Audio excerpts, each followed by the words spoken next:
A medicina está longe de provar que a gente não precisa comer carne. Eu acho esse tema uma moda. Luiz Felipe Pondé me deu uma entrevista sobre direitos animais, que é um tópico que eu estudo. Então, como eu tive a oportunidade de conhecer pessoalmente o Pondé, eu preparei umas perguntas partindo de algo que ele geralmente fala sobre veganismo, posição que a gente pode identificar nesse tweet dele que eu coloco aí na tela. E quem acha que parando de consumir qualquer matéria animal está salvando o mundo? Os jovens mais puritanos, fundamentalistas e intolerantes são os que pensam assim. O veganismo é uma forma de fundamentalismo que carrega rúculas ao invés de bombas.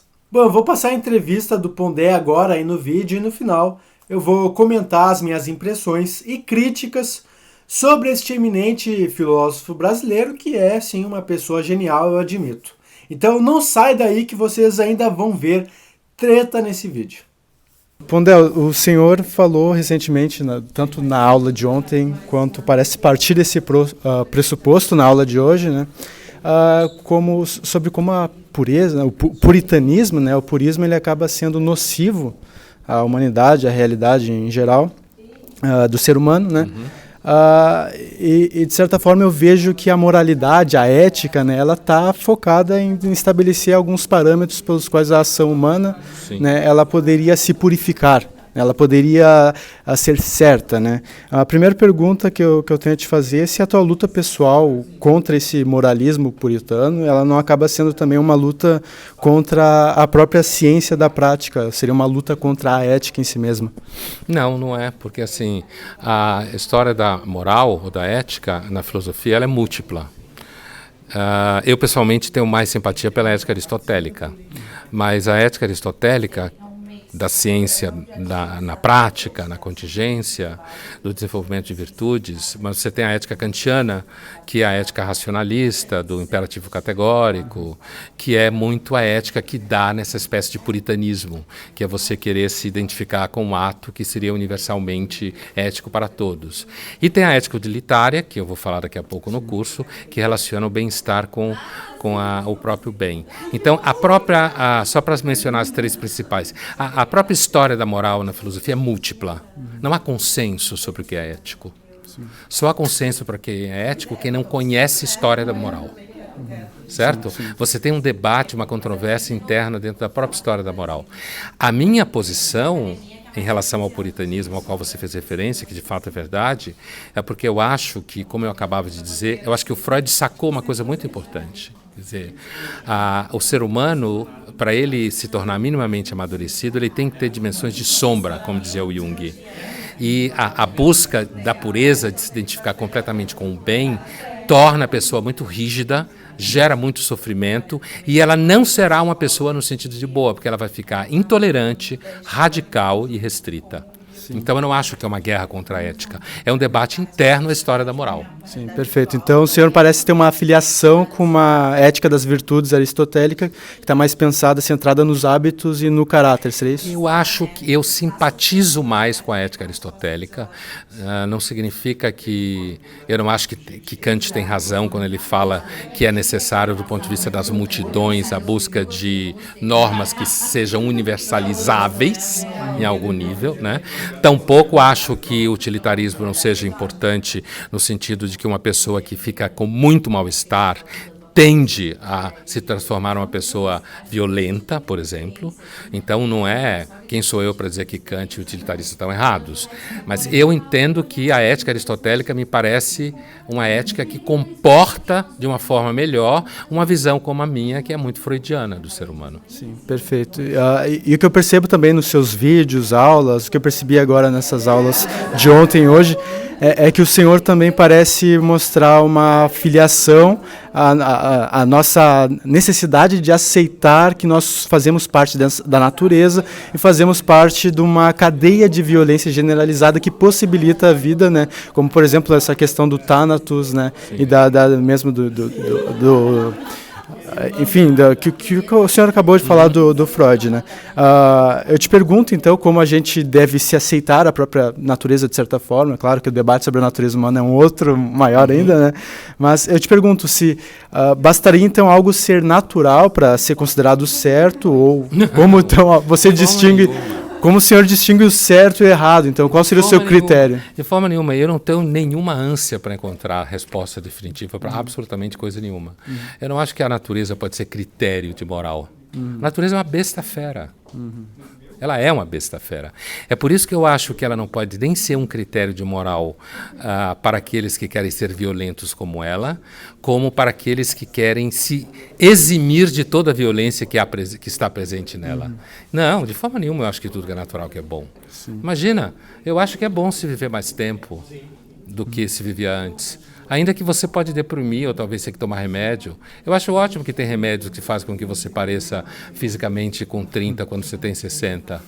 Assim, eu não tenho nenhum culto à natureza.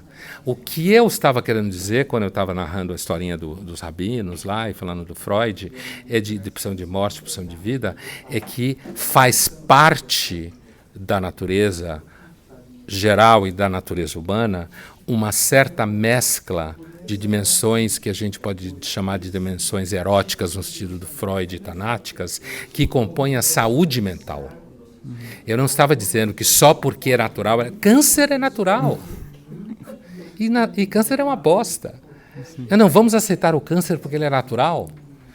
Então, assim, eu não tenho nenhum impulso de encontrar uma coisa e dizer assim, não, então, a partir daqui, isso é o grau zero, teremos todas as certezas a partir daí. Não, eu não acho que a natureza, porque é natural, é bom, de jeito nenhum.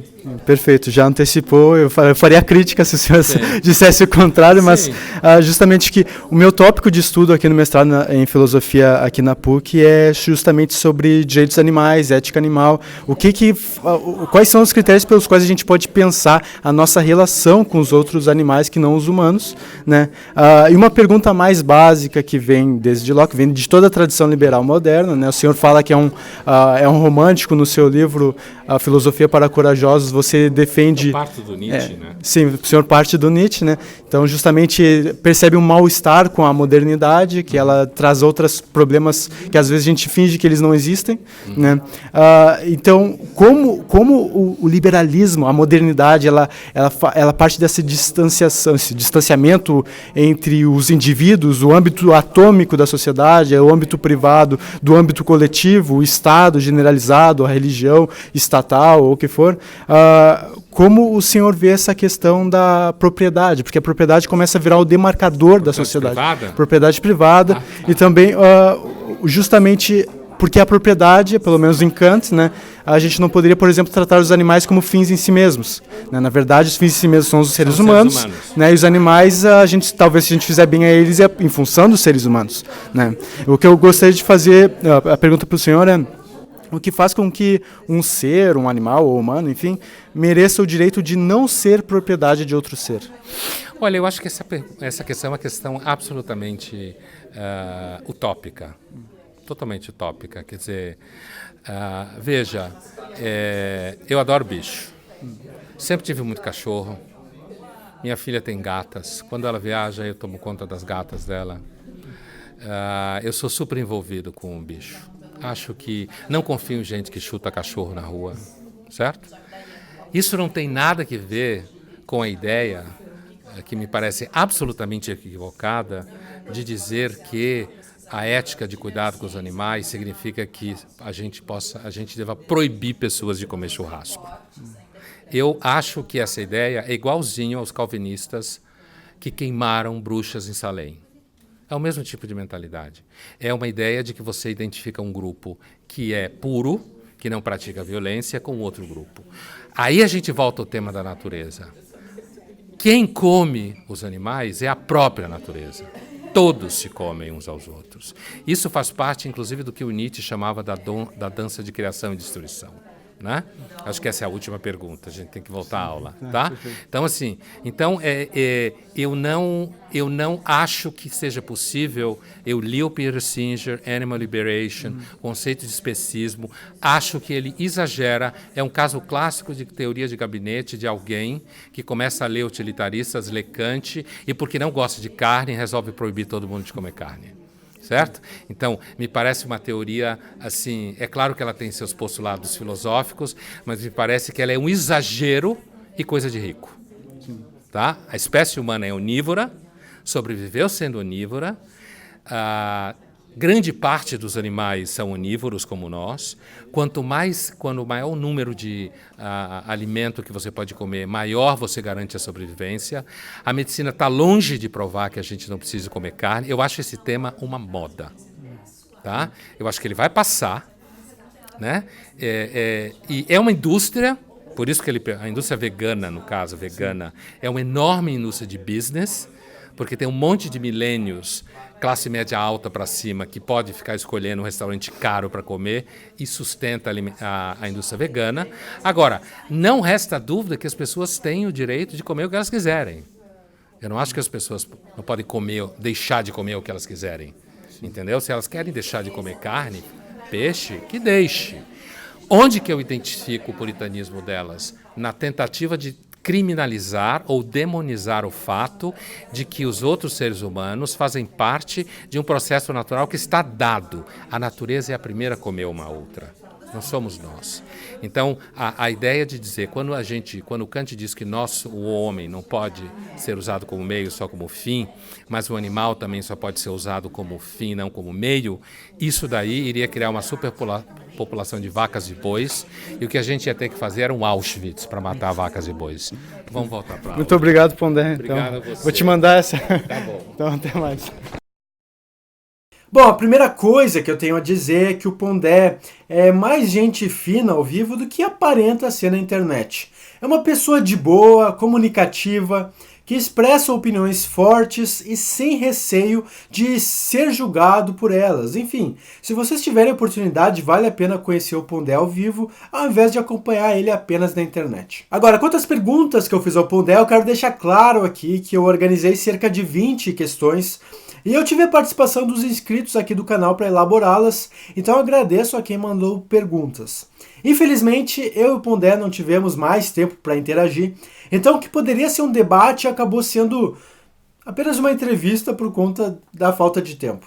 De toda forma, as perguntas que eu fiz ao Pondé eram voltadas à natureza da ética e como a ética pode se relacionar com a consideração humana sobre os animais. Assim sendo, quando eu pergunto sobre a percepção do Pondé sobre a ética, partindo do combate dele ao moralismo, eu quero extrair os fundamentos a partir dos quais ele faz o seu ataque aos defensores dos direitos dos animais e do veganismo. O que a gente vê na resposta do Pondé à primeira pergunta é que ele aceita a pluralidade de visões éticas, mas busca não dar uma resposta fixa sobre qual dessas visões é a certa. Ainda assim, ele simpatiza melhor com a ética das virtudes, que foi sistematizada no livro Ética Nicômaco do Aristóteles. Nesse livro, o filósofo grego defende uma ética procedimental, em que a virtude se estabelece pela geração de hábitos virtuosos, que tem como finalidade a eudaimonia, uma palavrinha grega que atualmente a gente usa como sinônimo, de felicidade. Então, o que a gente vê em Aristóteles é um sistema de compreensão do universo, onde a ação humana está diretamente relacionada com a natureza, de modo que é da natureza do ser humano a busca da felicidade. A felicidade, então, é uma espécie de bem último e supremo ao qual todas as coisas se direcionam. A felicidade se justifica em si mesma, todas as outras coisas se justificam em função da felicidade, mas apenas os seres humanos, por meio de hábitos virtuosos, seriam capazes de atingir a felicidade. Tá, Alisson, mas como é que isso se relaciona com os animais? Pois então, para entender como os animais entram nessa ética das virtudes aristotélica, a gente precisa ir aos escritos do Aristóteles, no seu livro intitulado Política, e nesse livro o nosso filósofo diz: podemos concluir primeiro que as plantas existem por causa dos animais. Segundo, que todos os animais existem em benefício do homem, os domesticados para o uso que se pode fazer deles e pela comida que fornecem. Quanto aos animais selvagens, embora nem todos sirvam como alimento, nem sejam úteis de outras maneiras, podem proporcionar roupas e ferramentas. Sim, então, estamos certos em acreditar que a natureza nada faz sem uma finalidade, um propósito. Ela deve ter feito todas as coisas especificamente para benefício do homem. Isso significa que é parte do plano da natureza o fato de que a arte da guerra, da qual a caçada é parte, deva ser um modo de adquirir propriedade, e que esse modo deve ser usado contra bestas selvagens e contra os homens que, por natureza, devem ser governados, mas se recusam a isso, porque esse é o tipo de guerra que é justo por natureza. Ou seja, para uma visão aristotélica da ética das virtudes, os animais existem em função dos seres humanos, tal como se a natureza tivesse projetado eles para servirem ao propósito desse bem último que é a felicidade. Aristóteles também justificava a escravidão de perdedores de uma guerra e mesmo justificava a inferioridade das mulheres, mas esse é um papo um pouco mais sutil e que não refuta a sua ética das virtudes, ainda que ele se ampare nela para fazer os seus julgamentos de caráter moral. Ou seja, Pondé deixa claro na sua primeira resposta que ele se identifica melhor com a ética das virtudes, mas que percebe, de forma mais clara, o moralismo puritano que ele busca refutar lá na ética deontológica do Immanuel Kant, que tenta universalizar os deveres humanos. Isso é até coerente porque Aristóteles não estabelece uma preocupação com deveres, mas tão somente se preocupa com o caráter humano e como esse caráter virtuoso pode aproximar aí o ser humano da felicidade. Então o que temos é que Pondé tem um lado no debate moral e vai usar esse lado como ponto de partida para os seus julgamentos morais, não identificando nesse lado o moralismo que ele visa combater. Bom, na segunda questão, em que eu pergunto para o Pondé se basta algo ser natural para ser certo, vocês já viram ali que ele deu risada e discordou antes mesmo de eu terminar minha pergunta. Então parece claro, como a luz do dia, para ele que a natureza não é parâmetro para a moralidade. Isso é um pouco curioso porque, ao meu ver, parece distanciar o Pondé da ética das virtudes, a ética aristotélica, uma vez que o Aristóteles usava a descrição da natureza como recurso a fim de determinar o lugar de cada ser vivo no universo, justificando então a sua permanência, né, nessa cadeia de violência, como o Pondé gosta de dizer. De toda forma, o Pondé tem aspirações psicanalíticas, aspirações freudianas, e Freud era também um moderno, ele viveu a modernidade e raciocinava com os instrumentos epistemológicos disponíveis aí. E na modernidade a gente tem, a partir de David Hume, por exemplo, a noção de que é absurdo derivar um dever, né, uma norma, da própria natureza. Afinal, não é porque está na natureza que isso reflete o certo a ser feito na ação humana. Vamos lembrar aqui que o direito divino dos reis, que o John Locke atacou, era uma forma de justificar a monarquia absolutista por meio da natureza. Isso é simplesmente absurdo para a modernidade. O Pondé então vive esse universo de influências históricas, mesclando uma percepção aristotélica com uma percepção moderna, e isso é perfeitamente normal, justificável para a nossa época. Então, como o Pondé não acredita que a natureza sozinha determina a moralidade, eu pergunto para ele qual seria o seu critério para pensar o certo e o errado. Sobre isso ele não dá uma resposta clara, mas ele deixa claro que quando ele fala de Eros e Thanatos, quando ele fala da pulsão de vida e da pulsão de morte no seu discurso, ele está se referindo ao fato de que o purismo corrompe, que a natureza humana precisa tanto da virtude quanto do vício, uma espécie então de equilíbrio entre o que é ruim e o que é bom. Isso dialoga também com a ética das virtudes de Aristóteles, que estabelecia que a nossa ação deve ser guiada por um caminho do meio, prezando sempre pelo meio termo, né, entre os extremos opostos. Né? A saúde do ser humano viria daí, então, dessa não purificação do próprio organismo, se permitindo viver os diferentes aspectos da vida humana, inclusive o aspecto do acerto, mas também o aspecto do erro moral, algo que faz parte da construção do caráter. Bom, até aí as coisas são realmente de boas, mas chega na próxima pergunta, que é quando eu indago o Pondé sobre o que faz com que o ser mereça o direito de não ser propriedade de outro ser, que então as coisas ficam aí um pouquinho mais complicadas e infelizmente não deu para desenvolver o papo porque o nosso tempo era curto. De toda forma, vamos às minhas críticas. Bom, a primeira coisa é que o Pondé acha essa uma questão utópica, ou seja, se preocupar com essa demarcação entre o que é e o que não é propriedade de alguém, em sentido moral, seria provavelmente uma baita perda de tempo. O problema é que no âmbito da prática política e civil existem disputas para determinar direito à propriedade.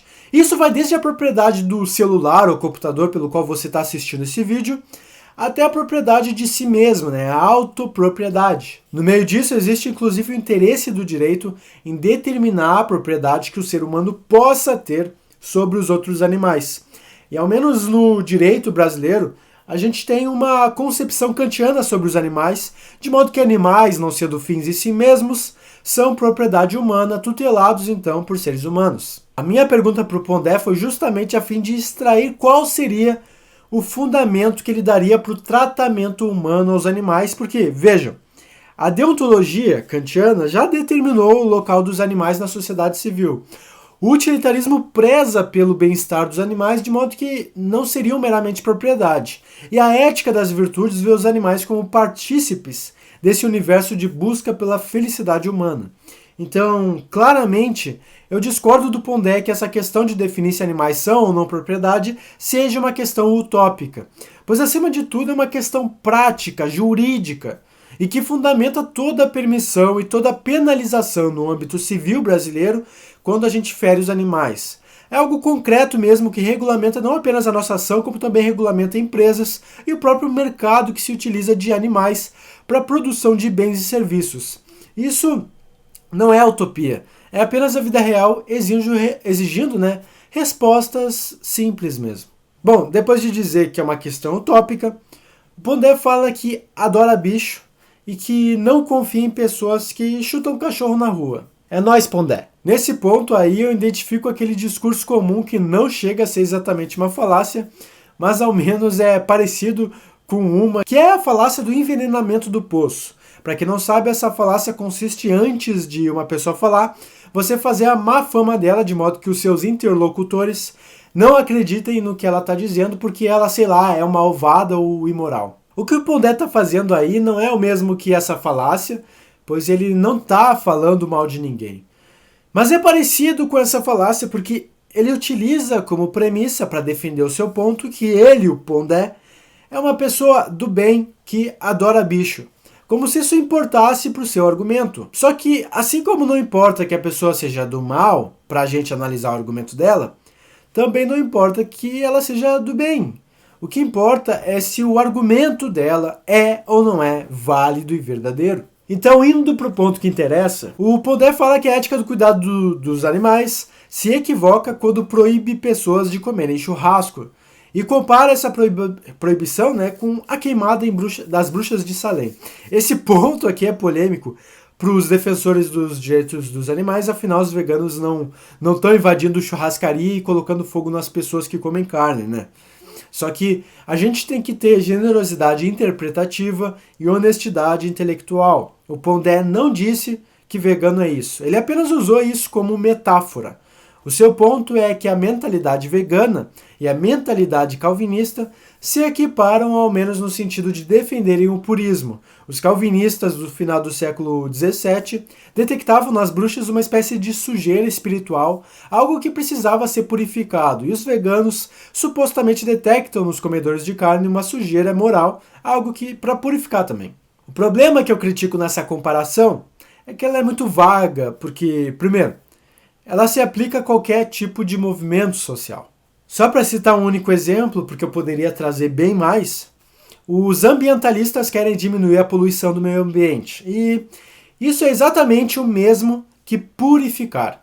Purificar seja a água, diminuindo resíduos químicos lançados no Oceano Atlântico, ou mesmo purificar o ar, diminuindo a emissão de dióxido de enxofre ou gás carbônico. Será que isso nos legitima a dizer que os ambientalistas têm a exata mesma mentalidade dos caçadores de bruxas só porque eles querem proibir que empresários poluam rios e céus por interesse corporativo? Em segundo lugar, a comparação com o Pondé entre veganos e queimadores de bruxas serve não apenas para movimentos sociais, como também para política, para religião e para toda a sorte de valor defendido por qualquer pessoa ou instituição. Isso porque, na medida em que você adota princípios ou se baseia em exemplos de caráter para julgar algo ou alguém, o que você tem é um parâmetro para conduzir a sua própria ação, de modo a se aproximar ou boicotar pessoas por suas falhas de caráter ou atitudes erradas, Aliás, isso a gente vê no próprio Pondé quando disse que não confia em pessoa que chuta cachorro na rua. Essa falta de confiança expressa um distanciamento e, portanto, reflete um entendimento pessoal do que é melhor e do que é pior, do que é certo e do que é errado. A questão que eu coloco é, então, se desconfiar de quem chuta cachorro não é uma espécie de purificação do próprio convívio social. E me parece que se não é um purismo 100%, ao menos é uma purificação do comportamento, como se a performatividade de evitar relacionamento com quem chuta animais denotasse claramente que a pessoa acha que chutar animais moralmente é algo moralmente errado e, portanto, não deve ser praticado. Mas bom, esse é o problema que eu vejo na comparação do Pondé entre veganos e calvinistas aí que queimam bruxas, né?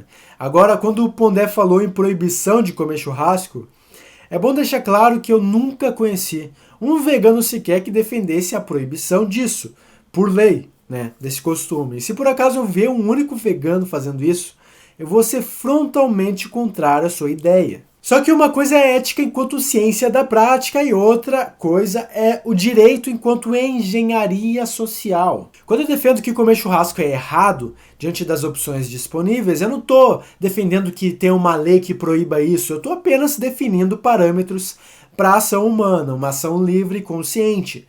Se a gente é obrigado por lei, isso já não é mais uma questão ética, mas uma questão legal, uma questão jurídica.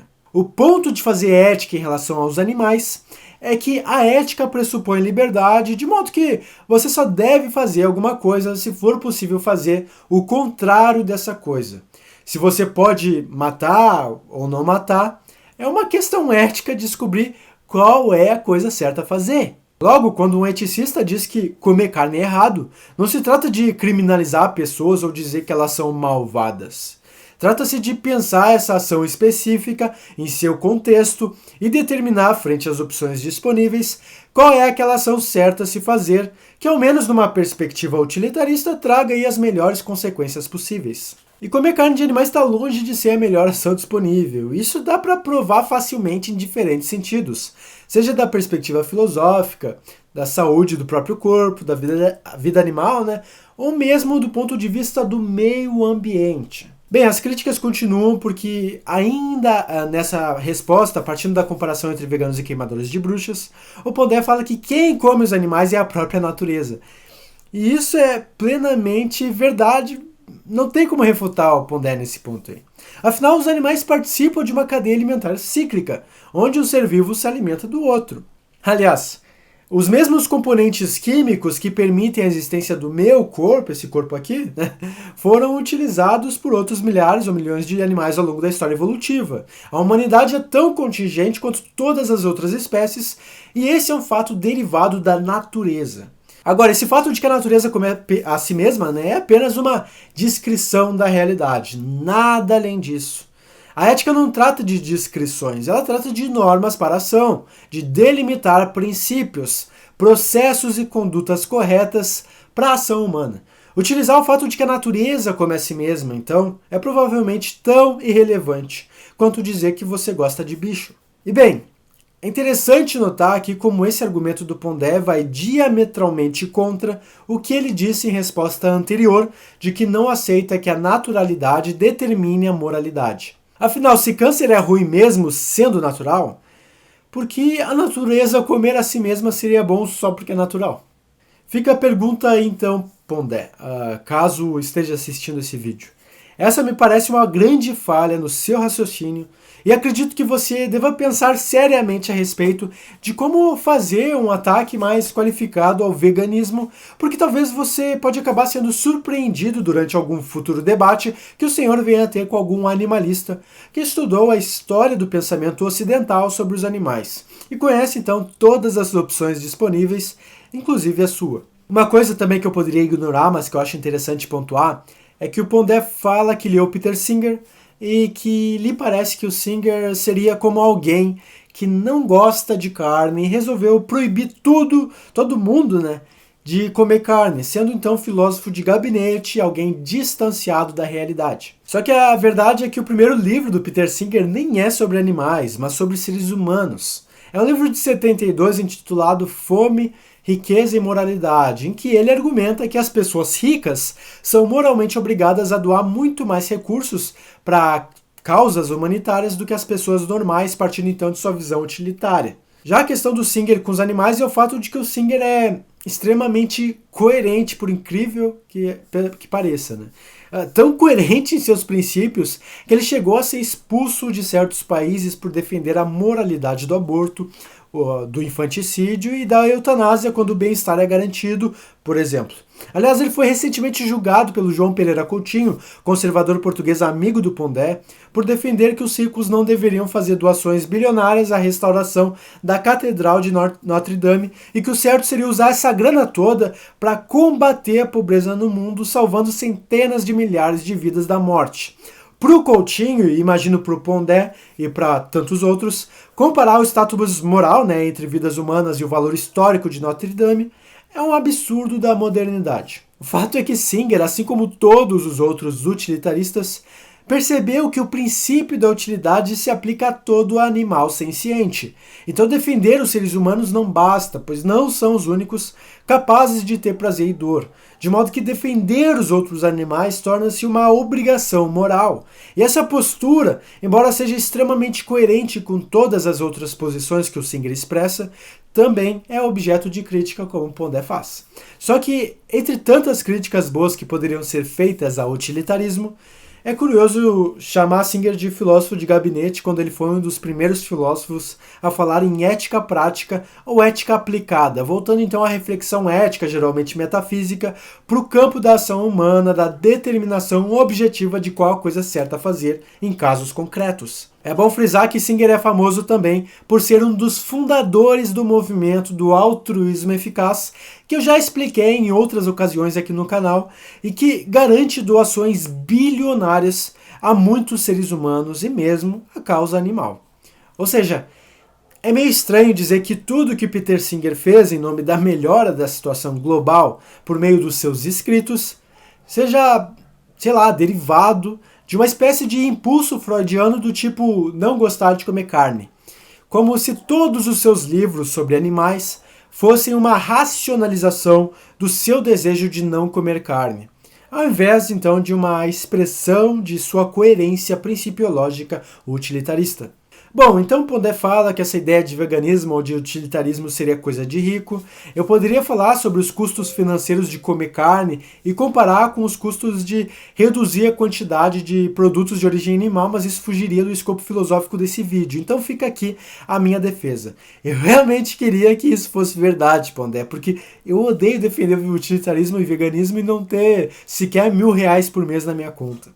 Aliás, tá cheio de gente aí pelas redes sociais defendendo um veganismo para pobre, né? Eu não sou vegano, na verdade, mas minha prima de 14 anos é vegana e faz a própria comida. Posso te garantir que a dificuldade do veganismo nem é financeira, mas muitas vezes a falta de disponibilidade de produtos sem origem animal, ou mesmo a preguiça culinária do brasileiro médio em explorar cardápios desconhecidos, né? Sem falar então da barreira cultural, porque pelo menos aqui no Rio Grande do Sul, por exemplo, churrasco é tradição. Por fim, o Pondé, que começou sua carreira acadêmica aí na medicina, ele fala que a medicina está longe de provar que a gente não precisa comer carne.